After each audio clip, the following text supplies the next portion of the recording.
pull up a chair and let's talk about real money. Not just any money, but a kind of wealth that makes the banking system hold its breath. Today, we are dissecting the life of one of Nigeria's ultimate big men, Femi Otedola. Now, when you hear the name Otedola, what comes to your mind? You probably think his daughter, djcuppy, cruising in a pink Ferrari, or you think of a man who just chills on a mega yacht, living his best life.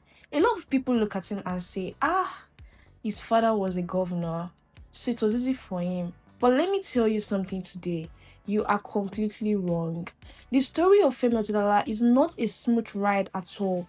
It is a wild, crazy roller coaster of massive gambles, heavy debts, betrayal, and absolute business brilliance. Did you know that this man once lost almost everything he had?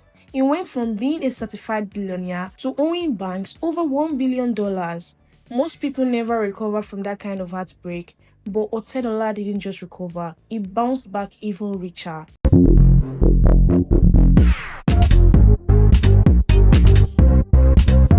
Now, welcome back to another episode with Gist7, because today we are going to be taking you on a little roller coaster journey of how Otedola became a billionaire. So, what is the actual secret to his wealth? How did he move from printing regular books to controlling the fuel that powers millions of Nigeria homes and cars? Sit tight, because we are going all the way back to the beginning of how the magic really started. Let's bust the first bubble, the rich kid narrative. Yes, his father, Sir Michael Otedola, was a very prominent man who later became the governor of Lagos State in early 1990s. But Femi didn't just sit down waiting for a handout. In fact, he started his first business when he was just 6 years old. Can you imagine that? At 6 years old. When most of us were busy playing in the mud, young Femi started a venture called Femco. He would literally offer to clip the fingernails of his father's wealthy friends, and they would give him small change for it. The hustle was already in his DNA. When he grew up, he didn't run to the governor's house to beg for contracts. Instead, he entered the family business, which was Impact Press, a printing company. Femi ran that printing press with absolute aggression. He learned how to manage workers, how to negotiate with tight-fisted clients, and how to balance books. This printing era is where he learned the most important business lesson of life. You must look for what people need every single day and be the one to sell it to them. Printing books was good, but Femi noticed that Nigeria was running on something much bigger and sweeter, and far from lucrative: crude oil. He realized that if you can control energy, you can control the company. In 2003, Femi decided it was time to make a massive move. He looked at Nigeria's landscape and saw a huge gaping problem. The national power grid was really weird, and let's be honest, it is still completely unreliable. Every single factory, bank, and multi-million naira estate relied heavily on diesel generators to keep the lights on. So what did Femi do? He launched a company called Xenon Petroleum and Gas Limited. But he didn't just want to be a regular oil marketer buying 2 or 3 trucks. No, Otedola wanted to own the whole playground. He went to banks, raised serious capital, and did something crazy. He bought massive cargo ships and built gigantic storage depots. Instead of competing with the small guys down the street, Xenon Oil targeted the big fishes.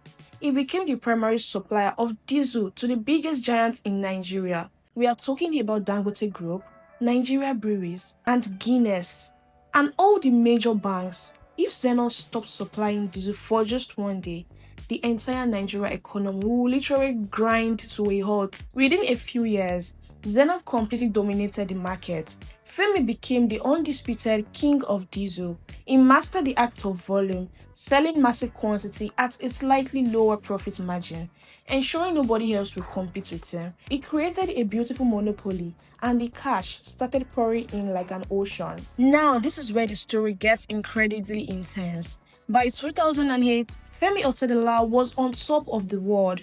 Forbes officially listed him as a billionaire, valued at roughly $1.2 million. He was flying high, but right at that peak, disaster struck. And when I say disaster, I mean financial tsunami. Two massive things happened at the same time. First, the global company crashed in 2008. Second, Otedola had a massive amount of diesel on ships coming to Nigeria. Suddenly, the price of crude oil plunged from about $148 a barrel all the way down to $36. To make matters worse, Nigerian naira devalued drastically. Imagine buying goods worth billions of naira on credit, and before the ships even dock at the harbour, the value of those goods has dropped by over 70%, while your debt to the bank remained the exact same. Ha! It was pure chaos. Femi was hit with a staggering $1.2 billion debt. He lost his spot on the Forbes list. The bank was sweating, and the government had to create a special body called AMCON just to pack up the toxic bad debts of the country. Most people would have run away or given up entirely, but look at what Otedola did. He sat down with AMCON and made a brutal, painful deal. He surrendered almost everything he owned, his shares, his properties, his valued assets, to clear his name and liquidate his debt. He chose integrity over vanity. He went back to ground zero, wiped his slate clean, and took full control of a struggling oil marketer called Fort Oil. He restructured it, rebranded it, made it highly efficient, and within a few years, Fort Oil stock skyrocketed by over 1,000%. He walked right back into the Billionaires Club like he never left. So fast forward to today, what is Femi Otedola doing now? He completely sold off his oil business, Fort Oil, because he realized the world is moving away from fossil fuels. Instead, he made another massive pivot into electricity and banking. Today, he is the major force behind Geregu Power PLC, lighting up millions of homes, and he is a dominant shareholder in FBN Holdings, First Bank. Now that we all know his entire journey, what is the actual secret to his wealth? Let's summarize it into 3 simple lessons you can apply to your own life. First, he focuses on essential volume. Femi Otedola doesn't sell niche products. He sells things that human beings must use every day, whether it is diesel, electricity, or banking services. Secondly, he has a bulletproof resilience. He doesn't let a massive failure define him. When he lost something, he didn't hide. He faced his debts, cleared his name, and rebuilt from the scratch. And thirdly, he plays the long game. While everyone is chasing quick, overnight internet money, Otedola invests in every infrastructure that will keep generating wealth for his children and grandchildren. He keeps his lifestyle elegant, but his business tactic completely ruthless. That is full unveiling story of how Femi Otedola conquered the Nigeria business world. What part of the story shocked you the most? Is it his 6-year-old nail-clipping hustle, or how he survived a $1.2 billion debt? Drop your thoughts in the comment below. Let us continue the conversation.